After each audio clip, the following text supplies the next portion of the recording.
నిధుల విషయంలో తెలంగాణకు కేంద్ర ప్రభుత్వం అన్యాయం చేసిందంటూ కాంగ్రెస్ నేతలు చేసిన కామెంట్స్పై కేంద్ర మంత్రి కిషన్ రెడ్డి ఫైర్ అయ్యారు. ఎమ్మెల్సీ ఎన్నికల ప్రచారంలో మెదక్లో టీచర్స్తో మీట్ అండ్ గ్రీట్ కార్యక్రమంలో ఆయన పాల్గొన్నారు. మాజీ సీఎం కేసీఆర్, ప్రస్తుత సీఎం రేవంత్ రెడ్డి పాలనలో మిగులు బడ్జెట్లో ఉన్న తెలంగాణ రాష్ట్రం అప్పుల పాలైన రోడ్డున పడిందని కామెంట్ చేశారు. 10 ఏళ్ల పాటు అధికారంలో ఉన్న కేసీఆర్ 9 లక్షల కోట్ల రూపాయల అప్పు చేశారని ఆరోపించారు.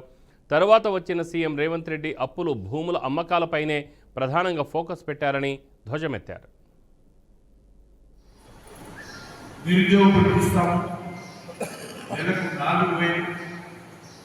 ఈ రాష్ట్రంలో ఉన్నటువంటి ఆడబిడ్డలందరూ కూడా, మహిళలందరూ కూడా నెలకు 2,500 ఆర్థిక సహాయం అందజేస్తాము. రైతు కూలీలను ఆదుకుంటాము, కౌలు రైతులకు ఆర్థిక సహాయం చేస్తాము, ప్రతి ఎకరానికి రైతుకు సహాయం చేస్తాము. ఈ రకంగా అనేక రకాల హామీలు ఇచ్చాము. ప్రతి దళిత కుటుంబానికి 12 లక్షల రూపాయలు ఇచ్చి ఆర్థిక సహాయం చేస్తామని చెప్పి కూడా హామీ ఇచ్చారు.